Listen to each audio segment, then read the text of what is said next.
Con Dolores, que nos conocimos hoy, Dolores Reyes.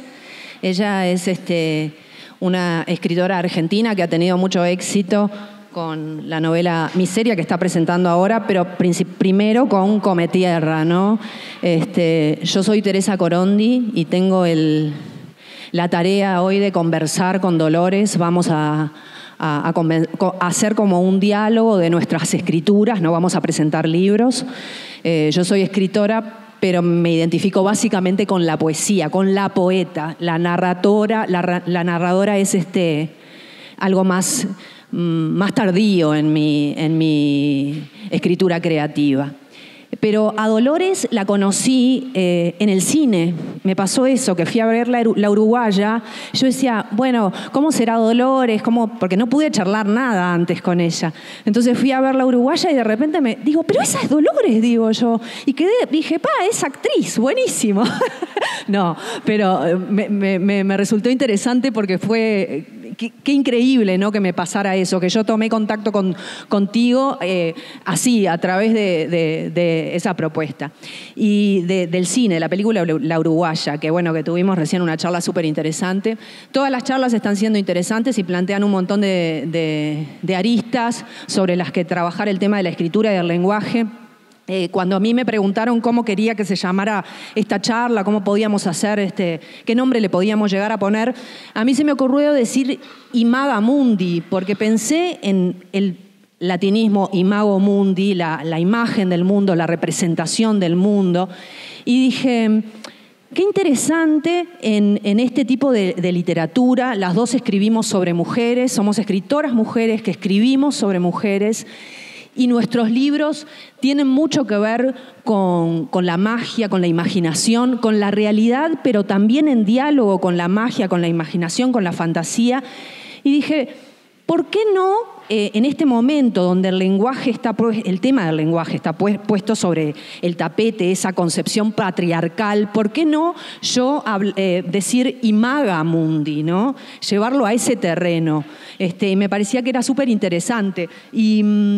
Como escritoras, nosotras siempre tenemos distintas opciones para escribir. Hay quienes deciden escribir ficción que es más realista o hiperrealista.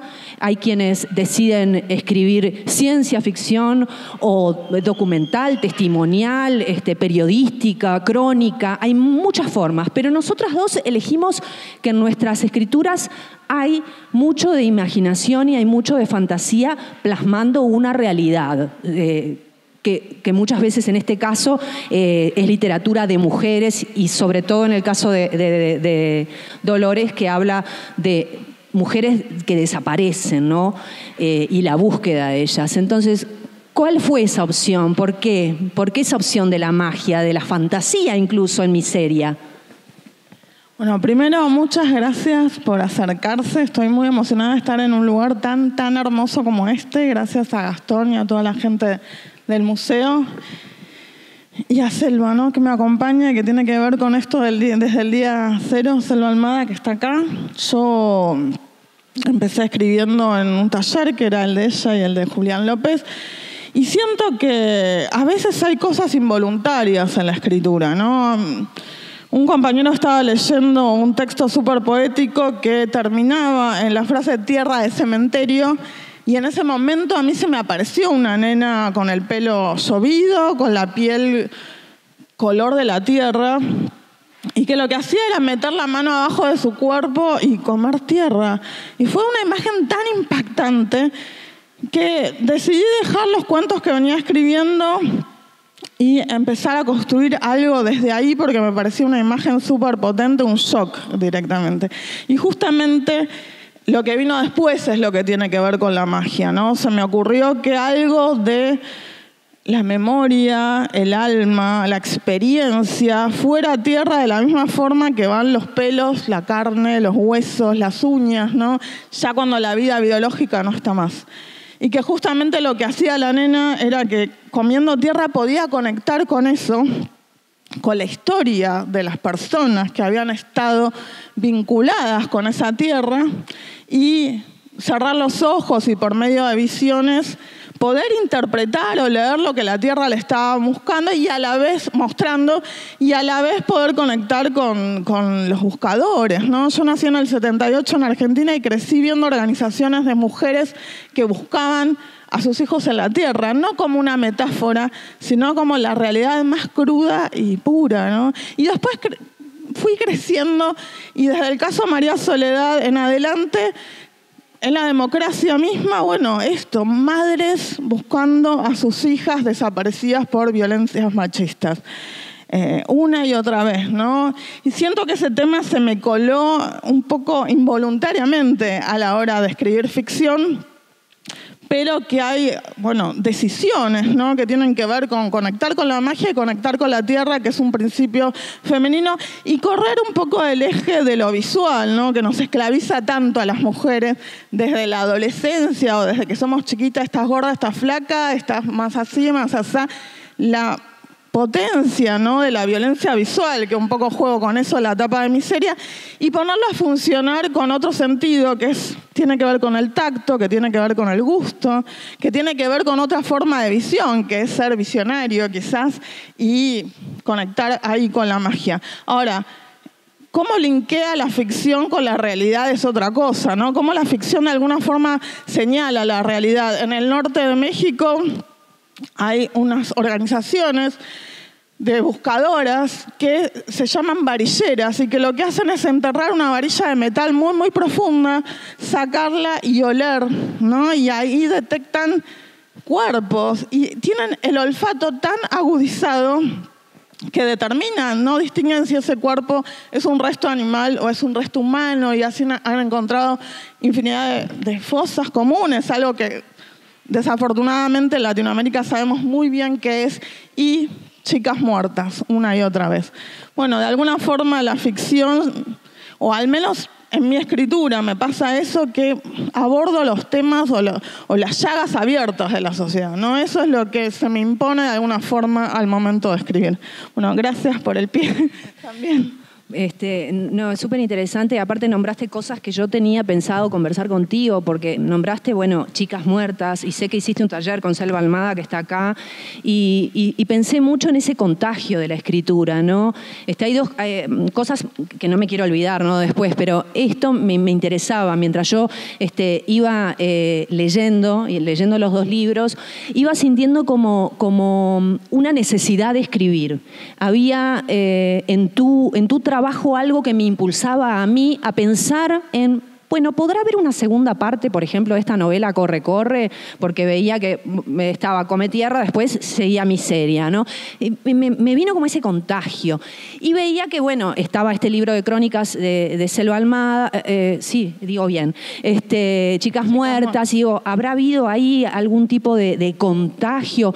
Y después pensaba en la literatura como palimpsesto, ¿no? Pero también pensaba, ¿cuántas mujeres, o sea, las mujeres que empezaron a escribir sobre mujeres y sobre la realidad de mujeres, tengan fantasía o no la tengan? Estamos hablando del siglo XX, porque si nos vamos lejos, sí, podemos ir rescatando en la historia algunos nombres. En la antigua Grecia, Safo, y después Sor Juana, bueno, Amarilis, y van apareciendo nombrecitos ahí, pero siempre como solapados. Las mujeres que escriben, y que las mujeres que escriben sobre mujeres todavía es mucho más difícil. Aparecen más en el siglo XX. Entonces yo digo, en esto de la escritura como contagio, también como palimpsesto, como poder seguir reescribiendo de otra forma las cosas que ya se han escrito, ¿cómo trabajamos las mujeres con estas temáticas? ¿Cómo te encontrás vos con estas temáticas? Bueno, primero voy a decir algo que le digo a muchos alumnos o personas que me preguntan por talleres o clínicas de escritura. Yo no creo que se contagie la forma de escritura, y en eso, bueno, Selva era súper respetuosa, que escuchaba el proyecto de cada una, ¿no? Y de cada uno que iba ahí, entonces salían textos súper distintos. Ahora, un componente estético, una afinidad estética o una mirada, y a mí me pareció, bueno, leyendo Chicas Muertas, que justamente la mirada, estábamos mirando para el mismo lado, ¿no? Ella con un tremendo libro de no ficción y yo de alguna forma cerrando ese libro y empezando a la escritura de Cometierra. Ahora, sí, es verdad, somos mujeres que escriben y eso es un montón, realmente es un montón, cada una sabe el costo que tiene eso, ¿no? En su familia, en su vida, en su existencia hay costos, pero yo siento que la tradición literaria mucho más allá, no sé, Antígona, ¿no? Pienso en tantas versiones de Antígona, la de bueno, la original, por supuesto, ¿no? Que es una mujer reclamando por su hermano insepulto y por una ley superior a la de la ciudad que castiga el Estado, ¿no? Que castiga a ese hermano a permanecer insepulto. Que es una ley en ese momento divina y que yo siento ahora que es humana, ¿no? Si hay algo que nos caracteriza es que somos seres que duelan a sus muertos, los entierran, hay palabras, ¿no? Para despedir a esos muertos y que en tiempos difíciles de la historia, bueno, son los padres los que entierran a sus hijos y a sus hijas y qué peor que eso cuando la violencia machista impide incluso enterrar a nuestras hijas, duelar a nuestras hijas y despedirlas, ¿no? Entonces está ahí este personaje que lo que hace de alguna forma es muchas veces no llega a rescatar a una chica con vida, a veces sí, pero devuelve ese cuerpo y hace que una familia cierre una historia, que una buscadora o un buscador pueda saber qué pasó, dónde están. Y, bueno, comience ese periodo terrible que es el duelo, ¿no? Y este ritual tan humano de la despedida a nuestros muertos. La fosa común está en América desde la conquista, ¿no? Pasando por, bueno, los pueblos originarios, las violencias estatales, las violencias políticas, por supuesto, el crimen organizado, los narcos, las guerrillas, hasta el presente, ¿no? De las violencias machistas que hacen que en Argentina, por ejemplo, desaparezca o sea asesinada una mujer por día. Y eso era lo que me interesaba de alguna forma abordar, ¿no? Pero siento que es ese mismo reclamo de Antígona, ¿no? De alguna forma que se va resignificando en nuestro territorio y plantea nuevamente lo mismo, ¿no? Al menos no nos tiren a la basura, al menos no nos tiren a los baldíos, no condenen a nuestros familiares a buscarnos eternamente. Y de alguna forma, bueno, hay una premisa que acompaña a Cometierra y a Miseria, que es, bueno, dejamos una huella en la tierra que habitamos y lo que necesitábamos de alguna forma era la magia, la vidente, la que pudiera leer eso y, bueno, ahí me largué a escribir de alguna forma. Hay algo que mencionaste que tiene que ver con devolver, ¿no? Con esos padres que entierran a sus hijos y que muchas veces ni siquiera los entierran, porque muchas veces esas chicas desaparecen y no se las puede encontrar, ¿no? En este caso existe la magia, ¿verdad? Pero que puede ayudar a encontrar a ese ser, a esa chica, a esa mujer querida que de repente desapareció.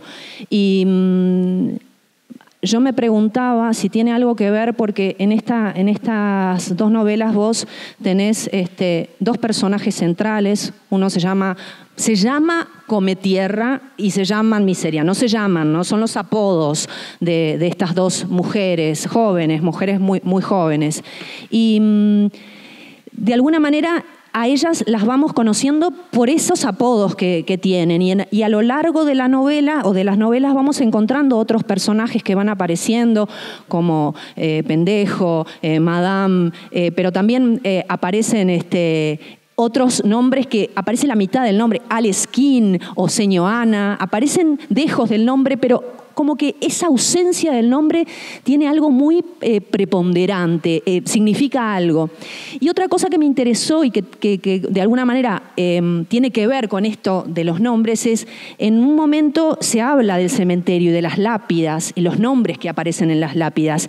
Y Cometierra tiene hasta como un anhelo de tener el nombre, ¿no? Lo ve ahí. Entonces a mí me dio esa idea de nacimiento y muerte como los lugares de los nombres, los lugares donde los nombres prevalecen de repente. Y yo veía que también vos arrancás con un epígrafe de Spinoza, ¿no? Y esa perseverancia en el ser. Y yo decía, ¿será que los nombres nos permiten prevalecer de alguna manera en el tiempo? Y esta ausencia de nombre en estas novelas nos muestran ese espacio vacío, ¿no? Esa desaparición. ¿Cómo lo viviste vos eso? Me pasan varias cosas con el tema de nombrar. Para mí es central, además, es algo absolutamente importante y Cometierra se me impuso, ¿no? De alguna forma sentía que no se podía llamar de otra forma, incluso discutiendo a veces, ¿no? Porque me decían, bueno, hubo una novela en Argentina que es La Comemadre de Roque Larroqui que salió un par de años antes de que yo empezara a escribir o empezara a ir al taller.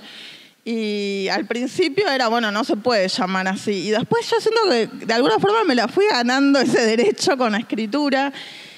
Y sentía que se llamaba así, que no podía ser de otra forma. Y que a veces el nombre es un estigma también, ¿no? Una carga, algo simbólico fuertísimo, ¿no? Y me pasa lo mismo con Miseria, que es un poco un homenaje. Bueno, yo soy maestra desde los 19 años y trabajé en lo que se llaman barrios populares. Para mí se llaman villas, y van a ser siempre villas, o Fuerte Apache, adentro, afuera, en los costados. Y tuve todos estos años un montón de pibas Miseria, ¿no? Que es así, súper flaquitas, aparentemente súper frágiles, que yo a veces me las quedaba mirando y pensaba cómo ese cuerpo había soportado tanto, porque habían sufrido un montón de situaciones y sin embargo eran una explosión de vida, ¿no? Súper pispiretas, súper movedizas, deslenguadas, como es Miseria, que a veces se mete en problemas incluso, ¿no? Por hablar de más, y que son capaces de sobrevivir en cualquier contexto, ¿no? Siento que ellas tienen ese don de la vida, ¿no? Ese don de la supervivencia.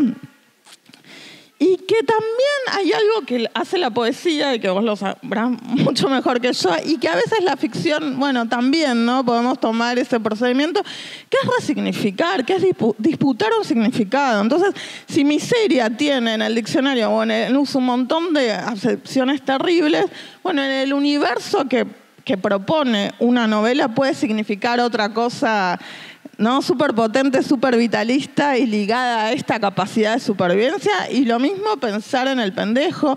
Incluso cuando va nombrando a la perrita, que no voy a anticipar nada por las dudas, porque me imagino que un montón no leyeron Miseria, hay todo un pensamiento ahí de cómo se va a llamar y por qué, en qué momento, ¿no? Se nombra, que era algo que me interesaba muchísimo abordar. Incluso con Cometierra me pasó algo que pensaba en los derechos del niño, ¿no? Y que, todos los niños tienen derecho a un nombre y a una casa. Bueno, yo trabajé de docente añares y recibía niños sin documento, o sea que no tenían un nombre legal. Niños de 10 años, de 12, que por supuesto tampoco tenían una casa, ¿no? Entonces decía, bueno, ¿cuántas veces damos por asentado ciertas cuestiones como que son universales y no son universales para nada? Y menos para los niños, ¿no? Que son, o adolescentes, que son quienes ponen el cuerpo a las violencias más tremendas. Bueno, un poco tiene que ver con eso. Sí, hay algo que me interesó mucho también en tus novelas, es... Vos hablas de los cuerpos, ¿no? Y son cuerpos que no están, cuerpos que se buscan, pero también hay escritura desde el cuerpo, desde las sensaciones, desde lo sensorial.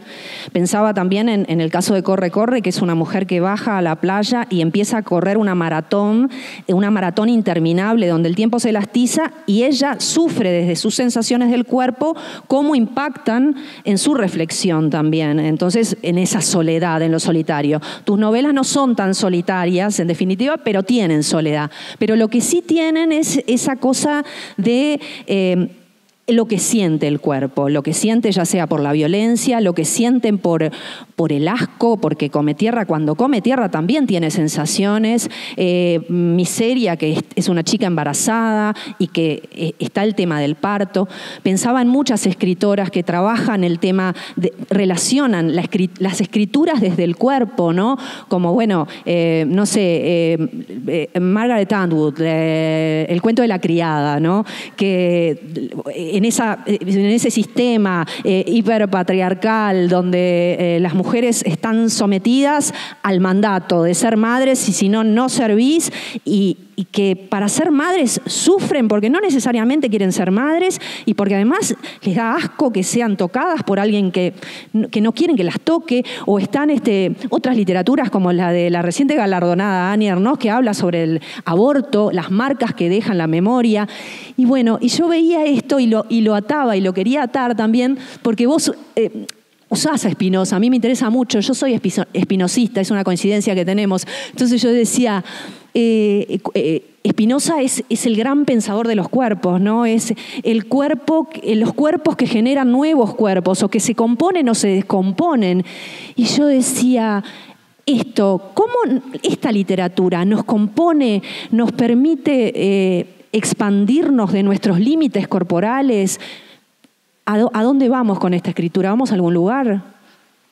Bueno, primero hay algo ahí con el cuerpo que me interesa revertir en cuanto, bueno, sociedades católicas como la nuestra, ¿no? Que mete en el cuerpo de las mujeres toda la culpabilidad y todo lo abyecto, ¿no? A contraposición un poco de las sociedades, bueno, de las culturas precatólicas, ¿no?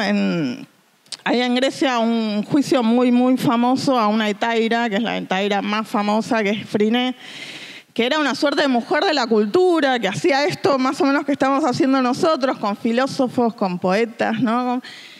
Esto lo pueden buscar, hay unos cuadros hermosísimos de Phryné, pero en un momento se la juzga, ¿no? Como una suerte de libertina.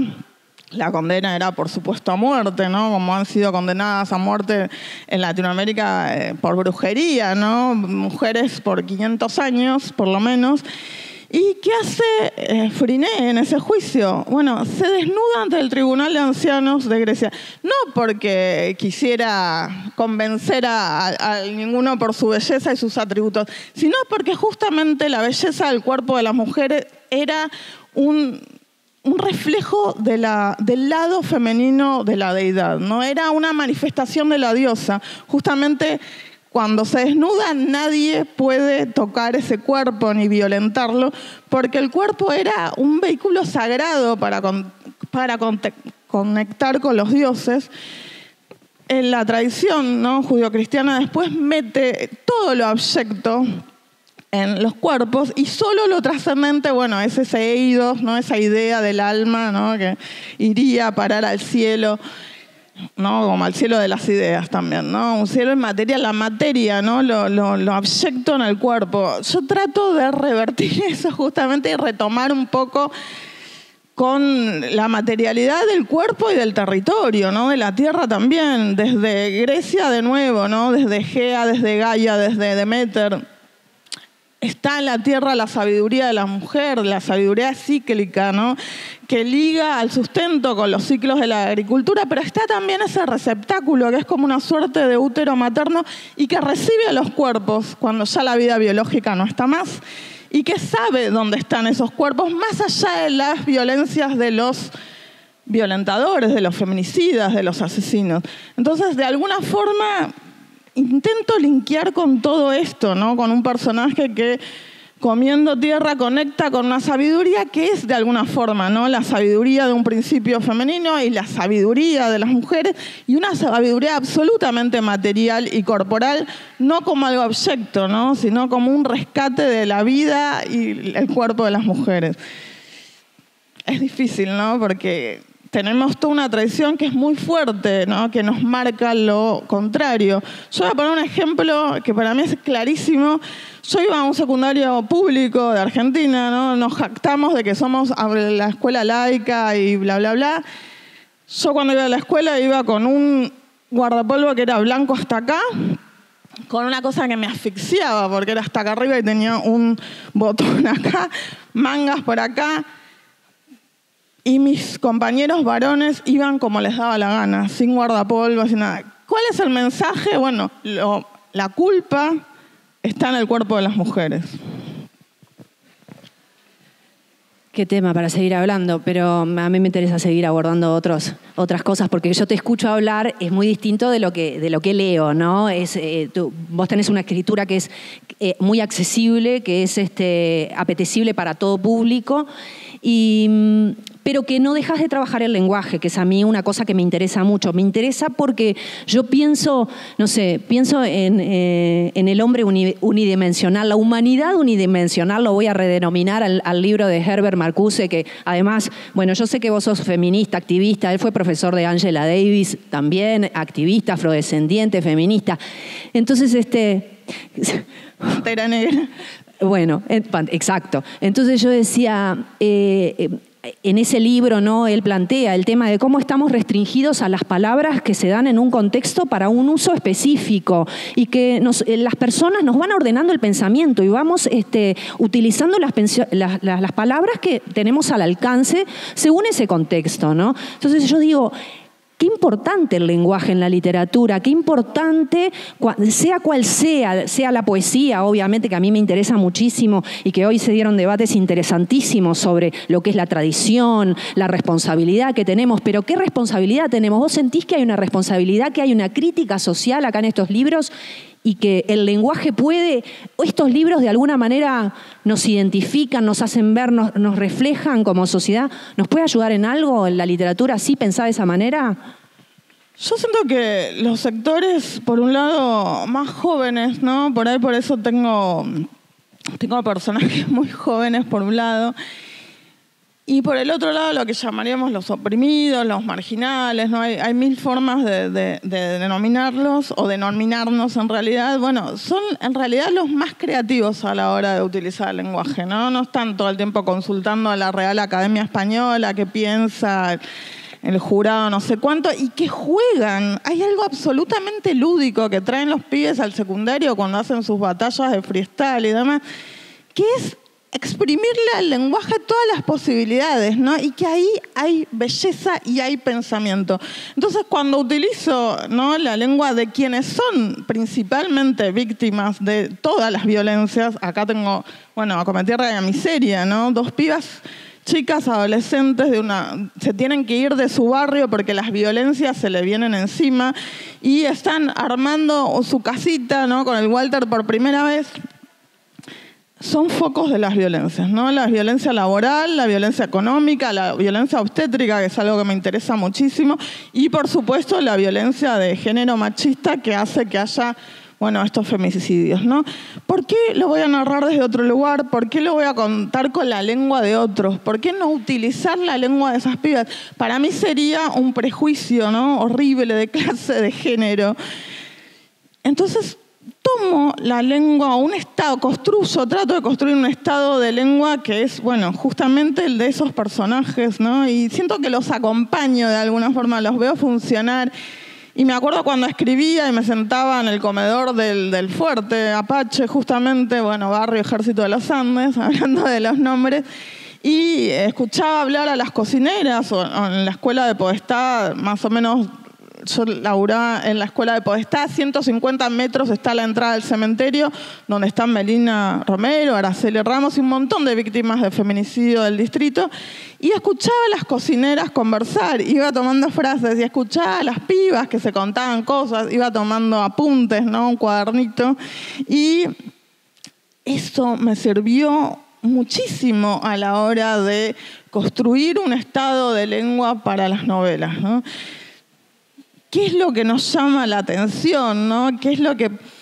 Yo siento que hay, bueno, un juego, hay una posibilidad incluso de composición, ¿no? Son personajes que con una experiencia muy chica en la Tierra, porque son adolescentes, y con su inteligencia, sus recursos y un don que es muy chiquitito, bueno, terminan resolviendo cosas que los estados y quienes tienen la obligación de cuidar la vida de las mujeres no resuelvan, no se interesan, no investigan.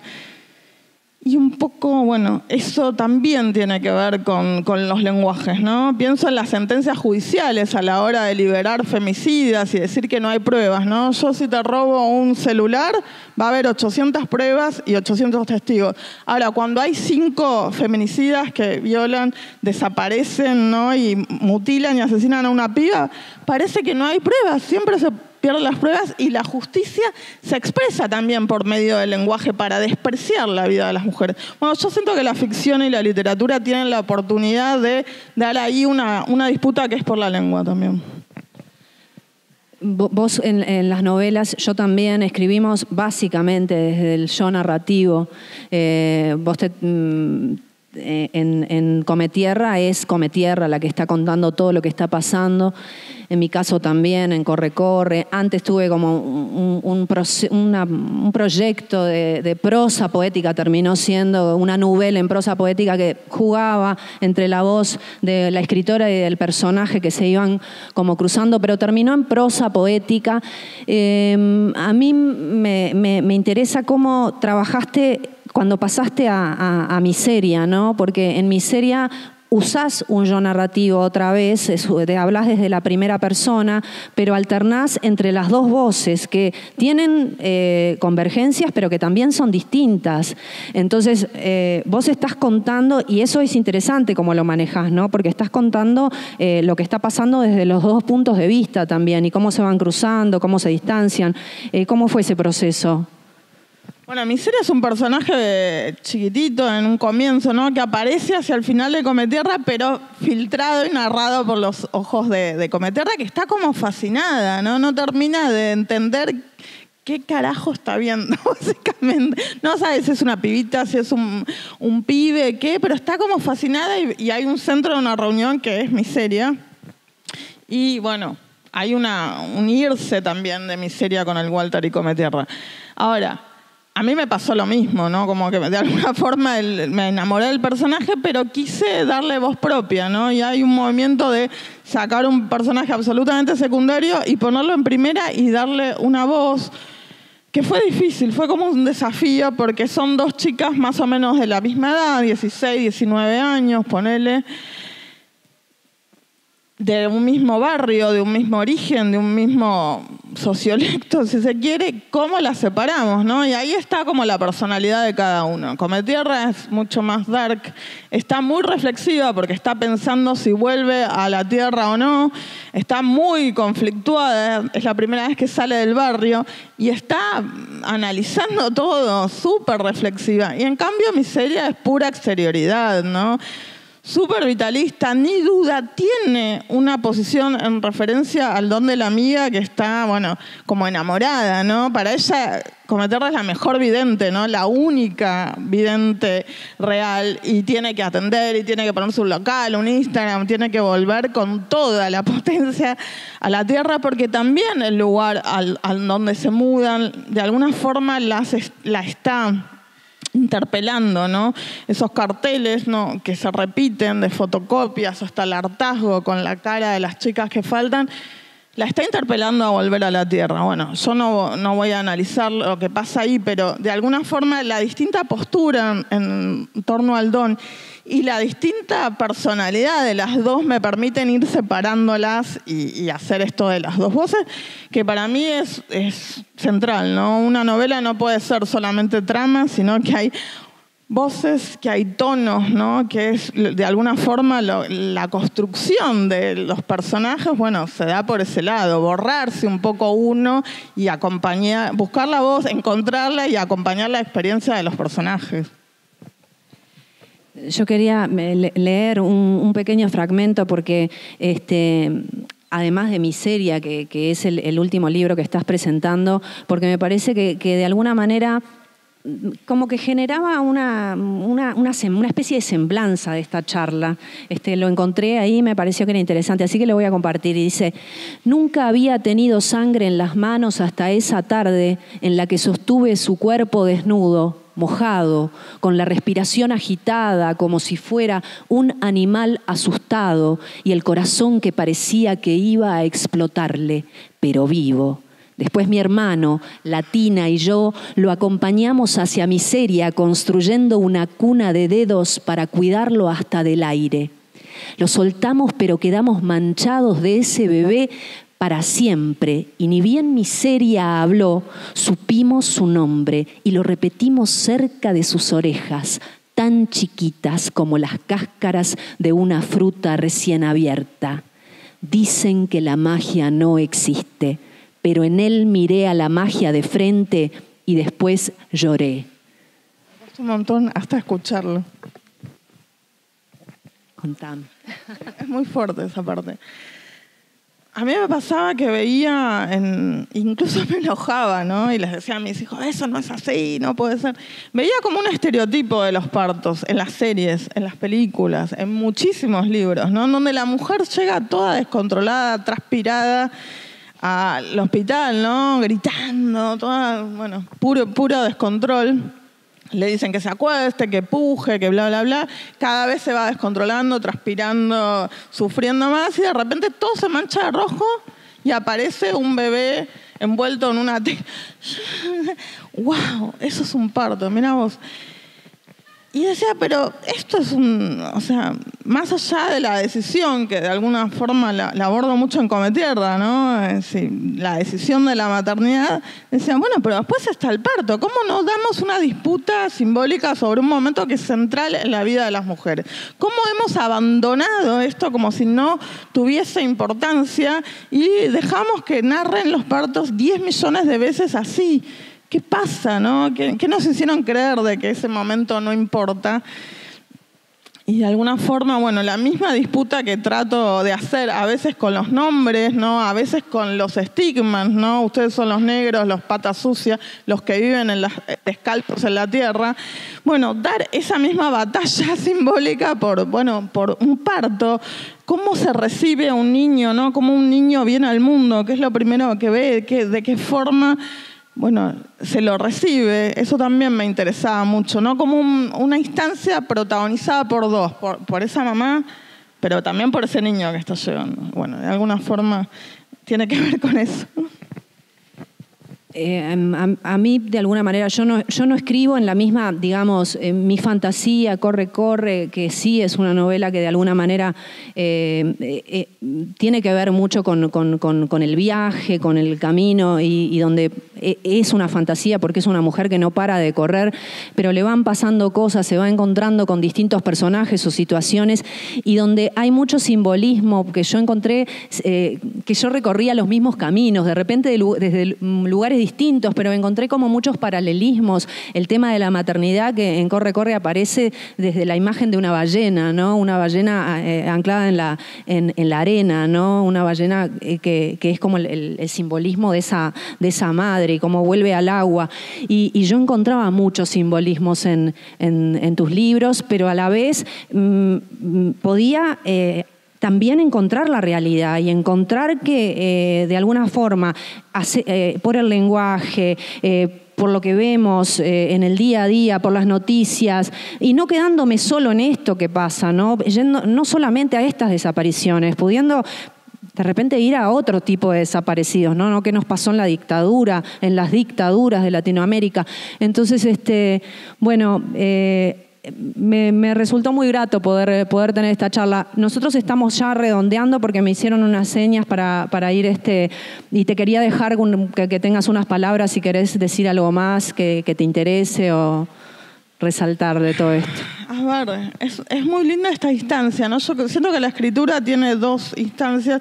Una que tiene que ver con esa que es, yo siento la más dura, ¿no? La que uno sufre, ¿no? Y hasta he llegado a llorar, ¿no? Por cosas que me atravesaban y que de alguna forma estaban ahí puestas en los personajes, que es bastante solitaria además. Y esta otra, que es mucho más linda, ¿no? De venir al encuentro de nuestros lectores, de escuchar qué leen en un texto más allá de lo que uno, digamos, haya querido representar, ¿no? A mí me siguen sorprendiendo muchísimo las lecturas que hacen de los textos, desde los lectores más chicos, ¿no? Pibas de 12 años que me regalan pinturas, que me mandan videos de TikTok, que me parece como alucinante, hasta alucinante realmente, ¿no? Como decir, bueno, que les motive a hacer algo a partir de lo que están leyendo, sigue siendo algo absolutamente hermoso y amoroso. Y bueno, gracias por acompañar esto, ¿no? Que es justamente la cara más linda de la escritura. Venir, encontrarse, juntarse, celebrar, ¿no? Esto que es, bueno, nuestro amor a la escritura, a los libros, el lenguaje, ¿no? Apoderarnos del lenguaje de uno y del otro lado. Gracias. Bueno, muchas gracias.